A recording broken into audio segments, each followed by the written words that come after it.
Every music creative or every DIY record label owner out there wants to know where their money is coming from and potentially how much is still owed to them. The problem is there hasn't been enough creative-friendly software out there that will allow you to dig into those pesky little or annoying little CSV files that you get all the time from all of these different sources. But there is a new software out there that can help you with that. In comes this company named Mogul. Now, a lot of you all may say, screw it, I don't have time to do this. But before you do that, you should really check out what this can do to revolutionize the way you look at how your money is collected. Ladies and gentlemen, my name is Casey Graham, and this is the Music Money Makeover Show. All right, music money makers, this is Mogul. This is a software company that I've been working with to give my input on what would be cool for an intro level royalty tracking software. I think that this is a great software for all of my do-it-yourselfers who watch the channel that need to track their royalty statements, but really can't do so well on sites like TuneCore and DistroKid. Lord knows we know DistroKid is one of the worst analytic tracking places, or at least the sources of data that you can get as an independent artist. So in walks this company to allow you to track all of your royalties across the board, including PROs, Sound Exchange, the MLC, Harry Fox, all of these places in one bunch and tracking the sources. I'm going to show you how it works. Let's dig in a little bit more. But before I do that, I do want to say that they have already tracked over $100 million in royalties. All right, before I get in, let's talk about the price, because I know you want to know. It is free for the majority of you all to get started, but all of the features that you see over here in basic will be included in your pro plan, including advanced revenue and analytics and insights.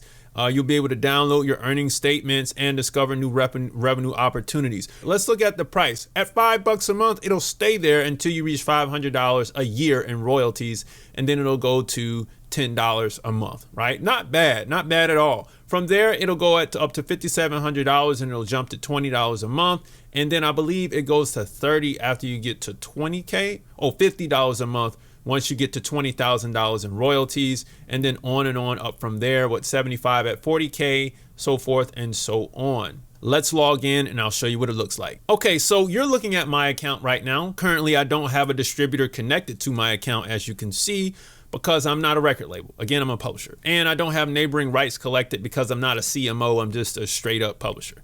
All right. The first two things you see are catalog valuation, which is always great to know. This is based on your trailing 12 months of revenue and what they foresee would be great as an advancement on that revenue, or if you potentially wanted to sell it. This is about how much you could get here. And then, of course, you have your last 12 months of revenue, which was $183.57. I'm not a huge publisher. Anyway, we have identified 13 potential issues, and I'm going to go through those issues. This is the bread and butter of this software. It allows you to see the mistakes that are happening across the board in your catalog, so you can then call the companies and see what's going on. All right. And then you can dig into your own accounts and see what's going on if you're not working for major labels. All right. Click view audit. Let's check it out.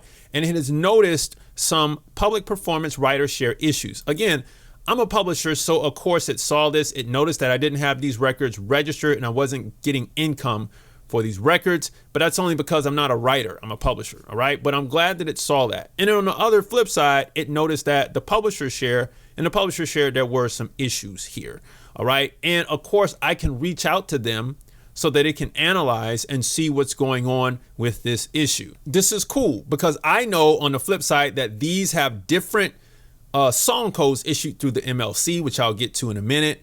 And on some of them, they actually have a different ISWC, which would cause a red flag. So I totally get it. Okay. But that's very, very cool to know that there's some issues with the catalog. So again, if you were dealing with a major label, we could call them up and say, hey, can you take a look at this song and see what's going on? This allows you to audit the companies that you're dealing with, independent or whatever, right? Which is cool.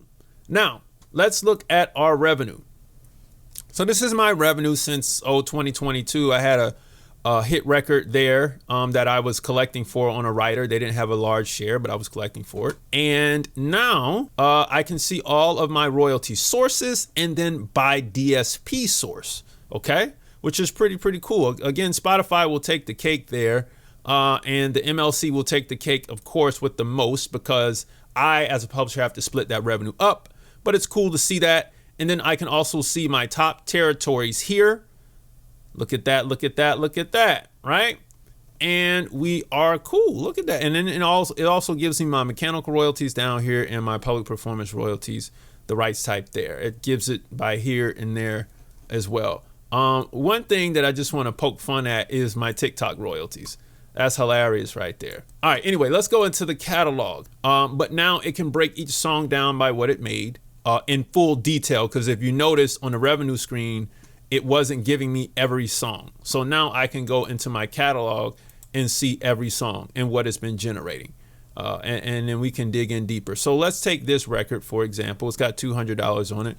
You notice that the ISWC is not issued for this particular one. Now, I'm going to tell you in publishers' terms, this is not cool to have happen to you. You want ISWCs on your records. All right. Let's go into see more, see what's happening in that. And we can definitely see the source. Most of this money came from ASCAP, and we can see the sources that it was derived from. Okay. All right, cool. So that's what it is here. I love this. It allows me to not have to manually handle my my spreadsheets, and I can just dump them in and we're good to go. All right, so let me show you this from a sound recording standpoint, or a record label account holder's account. All right, so they were so kind to give me their demo account to show you this, but this is what it looks like from a record label standpoint. But over the last 12 months, we've generated almost $500 in royalties, and a catalog valuation of about $8,315 is what the catalog is worth. Let's check out our royalty statements again. Now, what you see here is different because you see artwork now. And this was able to pull in data from Spotify, so it would give us those covers there.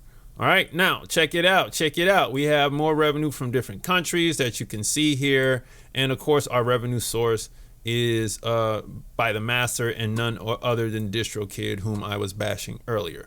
Okay. Now, the last thing that I want to address is the catalog valuation. I want to come back to that because let's take a look at our options. We can either sell our catalog or we can get an advance. You can either request more info from Mogul and they will, I'm assuming, pitch you out, because we haven't talked about this, but pitch you out to all of their respective funders that can fund the purchase of the catalog. And then of course, we can use Cord Cash to get an advance on our royalties, which is really, really cool because Cord Cash is starting to become a mainstay amongst a lot of software developers to help artists get funding. Okay, so we can always click that and then we'll go into this process. But ladies and gentlemen, there you have it. It's a very intuitive but simple software for all of my creatives to get out here and collect all their royalty sources, put it in one place so that you can track everything, more so than just letting it sit in your ASCAP or BMI account, your DistroKid account, your Sound Exchange account,